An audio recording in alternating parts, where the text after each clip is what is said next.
Well, at least to your nearest theater, because the monsters you love are back in town. Now, see, that's a good opener. Why you can't do that for every review we do. I mean, that was a perfect opener. Give it up for them. That was fantastic. Thumbs up for there. That was a great opener. Just wish it was, they did it more often. But yes, we're going over Monsters. We're going back in school to go with Mike and Sully back in time. The storyline. Everyone get excited because, like I said before, your favorite monsters are back in action. But if you notice, they are actually a little bit younger and still immature, like before.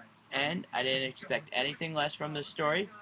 Look, the story was good, but the thing is, it was a second choice story. To be honest, I hope to speak for some of us or the rest of us. We actually wanted a real sequel to Monsters Inc. With the same producers, same director, same animators. Um, we wanted to know what happened to Mike and Sully after the success of the factory, after using laughter as the energy source instead of screams, and how obviously how Boo's doing after the years between them have gone through. After all, they shredded her door. Um, But what we got in return is actually a second choice that I wouldn't say nobody wanted, but not all of us really wanted. The only way that it will probably be okay is if there's another sequel in the works, and I haven't heard anything about it yet. And as long as if it's in the works and it's an actual sequel to Monsters Inc., I'd say it'd be okay. But I do put that aside. I actually had a good time. It's not the classic it was before in Monsters Inc., but it was good. It was hilarious. I laughed a lot. It had a good feel good story to it, that you'll love until the end. The only thing is that there are other stories involved at first. It was like the stories what happened. Basically the main story is what we think is how they met. Basically that's basically what you first get. It's like how they met. Okay, we get that. And then it was the competing in the scare program, and then it was the scare games, and then it was there was just a whole lot of stories, and I got confused on what the actual plot of the story was. It needed to be but it needed to be redirecting, fat. It was really weird to see so many stories converge into one. It was really annoying, but it ended up redirecting itself towards fast and to the end of the point, towards the middle of it. I'm kind of rambling on by this point. I don't really know why. Um, but it's just that it's not even just that. It's actually the acting that brought me in for this as well. I mean but it's not just who's back. It's but the voiceover duo as well.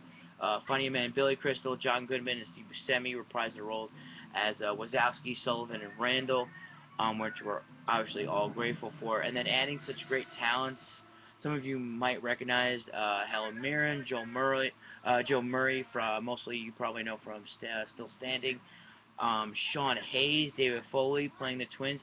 If you don't know Foley, the younger generation may know him from Sky High, but people my age or older, he's a part. We all know him from. He's a veteran. He's a veteran of the Canadian group and show, Kids in the Hall. You also had Charlie Day, Alfred Molina, and Nathan frickin' Fillion. Oh yeah, that was my favorite part. I love it. As soon as I heard it, I was like, yep, that's him. That's Nathan Fillion. He's doing a lot recently. I'm actually very happy about this. He did Much Ado Before, and later in a couple months, there's going to be the new Percy Jackson scene in Monsters. He's gonna play Hermes. This could be awesome. I can't wait. There's just so much win with this cast, all funny, all fun to watch, all fun to hear, I guess, in these roles.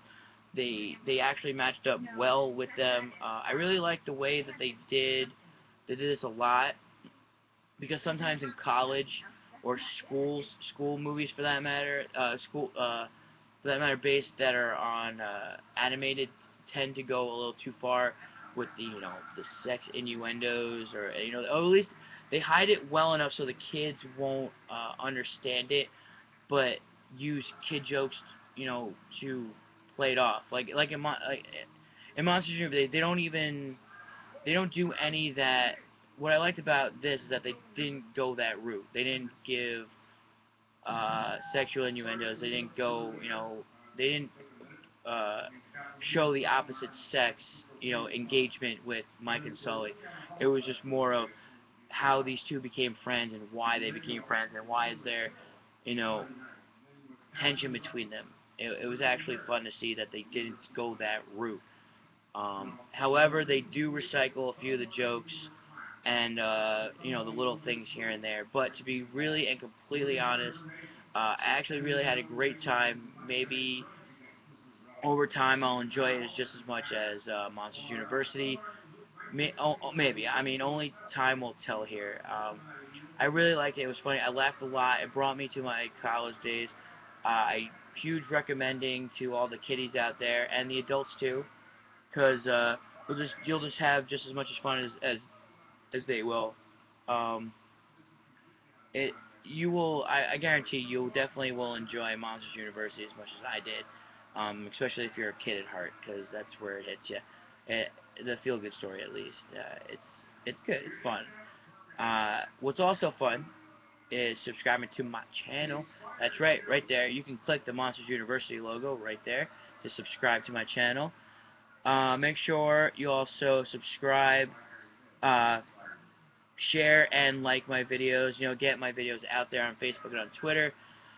Next, Funzy Frenzy. Wow, did you really guys wow, I have nothing to say to that. Our audience deserves better than that. Our next Gary Barian adventure will be the buddy cop film The Heat. So make sure you guys stay tuned for that one.